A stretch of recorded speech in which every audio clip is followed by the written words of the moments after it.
இனி ஸ்கூல் பசங்க ஐடி கார்டில் அவங்க ஜாதி சேர்க்கணுமா? எதுக்குடா? எதுக்கு? கீழ் ஜாதி எது மேல் ஜாதி எதுன்னு தெரிஞ்சுக்கவா? டேய் இவனுக்கு கொஞ்ச நேரத்தில் உண்மையாவே தமிழ்நாடு சுடுகாடு ஆக்க போறான்கடா. ஜாதிலாம் எதுக்குடா? ஐடி கார்டில் எதுக்குடா ஜாதி? ஐடி கார்டில் இல்லடா, ஜாதியே ஒரு குப்படா, ஜாதி ஒரு மலம்டா. அதை தூக்கி பெருமையை ஐடி கார்டில் போட்டுக்கிட்டா இப்படி தூக்கி பெருமையை தூக்கி பாக்கெட்ல வச்சுக்கலாமா? அதை வச்சு என்னடா பண்ண போறோம்? ஜாதி இருக்கக்கூடாதுன்னு போராடுற நாடுறா தமிழ்நாடு. ஜாதி வரவே கூடாதுன்னு போராடிக்கிட்டு தான் இருக்காங்க தமிழ்நாட்டில். ஆனா நீங்க ஐடி கார்டிலே ஜாதி போடலாங்கிறீங்க. யாரு? டிவிக்கே செங்கோட்டையன் சொட்ட தலையா? என்னடா சொல்ற?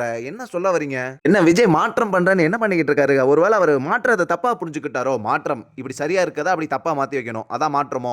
என்னங்க நடக்குது தமிழ்நாட்டில்? உங்க பசங்க எல்லாம் நாளைக்கு என்ன ஐடி கார்டில் அவங்க ஜாதி பேரை போட்டு சுத்துவாங்களா? இது என்னடா ஐடியா? டே இவனுங்க பிஜேபியோட கேவலமானவனுங்க. அதாவது ஸ்கூல் பசங்களுக்கு என்ன சொல்லி கொடுக்கணும்? ஜாதி பார்க்க கூடாது, ஜாதிங்கிறது ஒரு குப்பை, ஜாதிங்கிறது ஒரு மலமா, நம்மளாம் ஜாதி பார்க்க கூடாதுங்கிறத சொல்லி கொடுக்கணும். ஆனா நீங்க என்ன சொல்றீங்க? ஜாதி பார்க்கணும், பாத்துக்க, உன் ஐடி கார்டை காட்டு, ஓ நீ இந்த ஜாதிக்காரனா, காடு அந்த ஐடி கார்டை காட்டு, ஓ நீ இந்த ஜாதிக்காரனா. இவனுங்க ஐடியா என்ன தெரியுமா? பிஞ்சு குழந்தைங்க மனசுல நஞ்ச விதைக்கணும். தயவு செஞ்சு மக்களே கேள்வி கேளுங்க, சும்மா உட்கார்ந்து இருக்காதீங்க. இதெல்லாம் பெரிய விஷயம், இதை பத்தி பேசுங்க. இதை பத்தி தெரியாதவங்களுக்கு இதை பத்தி சொல்லி கொடுங்க. நம்ம இத்தனை வருஷமா ஜாதி பார்க்காம இருந்தோம், இப்போ நம்ம ஸ்கூல் பிள்ளைங்களுக்கு ஜாதி பார்க்க சொல்றாங்கன்னு சொல்லுங்க. அதை நம்ம என்ன லூசா? இத்தனை வருஷமா போராடி ஜாதியை ஒழிச்சான், இவனுங்க திரும்ப ஜாதியை கொண்டு வருவானுங்களாம். 1000 தான் சொன்னாலும் ஜாதி அழுக்கு அழுக்கு தாண்டா. மனுஷன் சுத்தமா இருக்க தாண்டா மனுஷனுக்கு நல்லது.